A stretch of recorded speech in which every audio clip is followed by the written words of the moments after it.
नमस्कार दोस्तों, आप सभी का स्वागत है हमारे YouTube चैनल पर। दोस्तों, प्रत्येक मनुष्य अपने घर में एक छोटा सा पूजा घर अथवा मंदिर अवश्य ही बनाता है, जिसके अंदर वह अपने सभी देवी देवताओं तथा उनसे जुड़ी महत्वपूर्ण चीज़ें श्रद्धा भाव के साथ रखता है।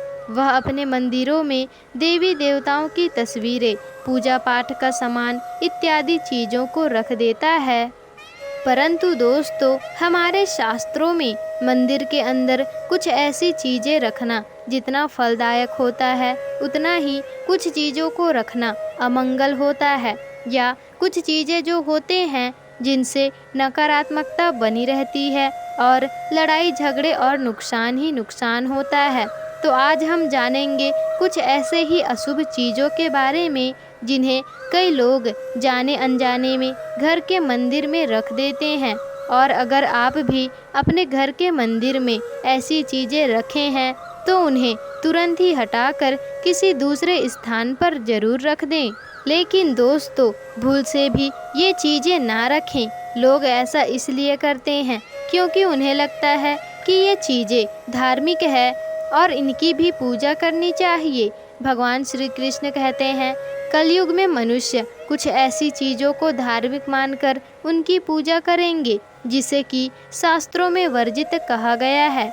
इसकी भविष्यवाणी पहले ही की गई थी कि कलयुग में मनुष्य धार्मिक और अधार्मिक चीज़ों की भी पूजा करने लगेगा। तो चलिए जानते हैं कि हमें हमारे पूजा घर में कौन सी चीज़ें रखनी चाहिए और कौन सी नहीं। तो दोस्तों, यदि आप हमारे चैनल पर नए हैं तो चैनल को सब्सक्राइब कर लीजिएगा ताकि आपको ऐसी ही जानकारियों वाली वीडियोस मिलती रहे, और साथ ही वीडियो को लाइक करना बिल्कुल भी ना भूलिएगा। तो दोस्तों, अब सबसे पहली बात है दीपक और धूपदान। दोस्तों, हमारे भारत की परंपरा मिट्टी से जुड़ी हुई है। इसके लिए हमारे मंदिर में मिट्टी के दीपक को जलाना मंदिर में अवश्य ही जलाना चाहिए।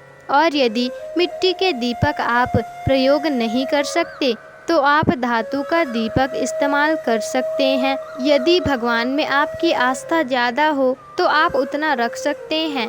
गुड़ और घी का धूप भी दे सकते हैं। ऐसा करने से घर में सुख शांति बनी रहती है। दूसरी चीज़ है दोस्तों, स्वास्तिक अवश्य होना चाहिए, या तो आप इसे बना भी सकते हैं, क्योंकि स्वास्तिक आपके घर की शक्ति, सौभाग्य, समृद्धि, शुभता का प्रतीक माना जाता है। यही मुख्य कारण है कि कोई भी शुभ कार्य करने से पहले स्वास्तिक का चिन्ह अवश्य ही बनाया जाता है। और तीसरी बात दोस्तों, इसी तरह श्री कृष्ण कहते हैं, कलश सुख और समृद्धि का प्रतीक है। अपने पूजा स्थान पर रोली कुमकुम से अष्टदल कलम की आकृति बनाकर उस पर ये मंगल कलश अवश्य ही स्थापित करके रखें। दोस्तों, ऐसा करने से सुख समृद्धि बनी रहती है और ऐश्वर्य की प्राप्ति भी होती है। चौथी बात दोस्तों, शंख। बहुत ही कम लोग जानते हैं कि शंख की उत्पत्ति समुद्र मंथन के 14 स्तनों के साथ हुई थी। इसी कारण से शंख माँ लक्ष्मी की अति प्रिय वस्तु है। शंख की ध्वनि से सकारात्मक ऊर्जा का संचार भी होता है, इसलिए मंदिर में शंख अवश्य ही होने चाहिए। शंख के घर में होने से माता लक्ष्मी अत्यंत प्रसन्न होती है। अब पांचवी चीज़ है दोस्तों, घंटी। दोस्तों, मंदिर, वैसे तो आप मंदिर में घंटी अवश्य ही आपने देखा होगा, क्योंकि घंटी को बहुत शुभ माना गया है। इसलिए जिस घर में घंटी होता है तथा उसकी ध्वनि सुनाई पड़ती है, वह घर शुद्ध व पवित्र होता है। जिस घर में पूजा के दौरान घंटी बजाई जाती है, उस घर की आसपास की नकारात्मक शक्तियाँ दूर हो जाती है और साथ ही साथ सुख समृद्धि के द्वार भी खुलने लगते हैं। और ये थी दोस्तों वो वस्तुएं जिन्हें मंदिर में होना आवश्यक होता है, जिन्हें मंदिर में होना चाहिए। तो आइए अब जान लेते हैं कि मंदिरों में कौन सी चीज़ नहीं होनी चाहिए। तो दोस्तों, सबसे पहली बात, गणेश जी की विषम संख्या में मूर्तियाँ। हमारे पूजा घर में कभी भी गणेश जी की 1, 3 अथवा 5 ऐसी विषम संख्या में मूर्तियाँ ना रखें। अपने मंदिर में गणेश जी की केवल 2 ही मूर्ति रखें, इसे शुभ माना जाता है। यदि आप मंगल की प्राप्ति चाहते हैं तो गणेश जी की मूर्ति अंदर की ओर मुख करते हुए मुख्य द्वार पर लगाएं। कई लोग ये गलती करते हैं कि वे गणेश जी की मूर्ति बाहर की ओर मुख करके लगा देते हैं, जिससे उन्हें कभी नुकसान का सामना करना पड़ सकता है।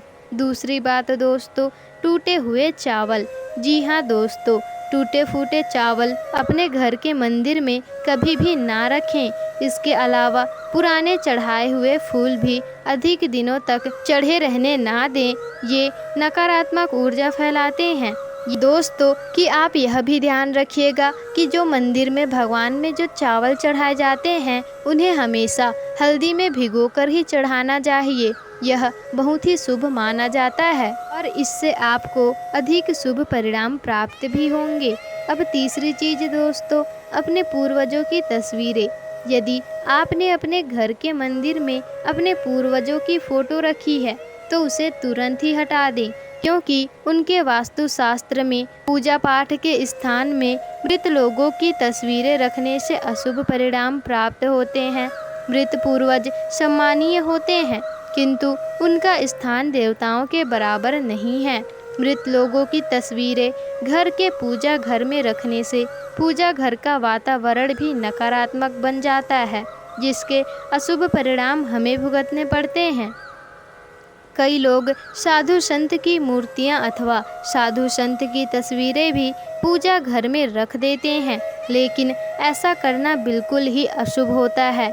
यदि आप साधु संत को मानते हैं तो उनकी तस्वीरें दीवार पर लगा सकते हैं, लेकिन पूजा घर में ध्यान से कभी भी ना रखें। वैसे ही पूजा घर में कभी भी शनिदेव, भैरव जी और काली माता की मूर्ति ना रखें। इसके साथ ही माता लक्ष्मी की खड़ी हुई मूर्ति को भी पूजा घर में नहीं रखना चाहिए। माता लक्ष्मी की सदैव बैठी हुई मुद्रा में ही मूर्ति होने चाहिए। तो दोस्तों इनमें से इन मूर्तियों को नहीं रखना चाहिए। अगर आपको यह जानकारी पूर्वक वीडियो अच्छी लगी हो तो वीडियो को लाइक, शेयर, कमेंट और चैनल को सब्सक्राइब जरूर ही कर लीजिएगा, ताकि ऐसी ही जानकारी पूर्वक वीडियोस आपको मिलते रहे।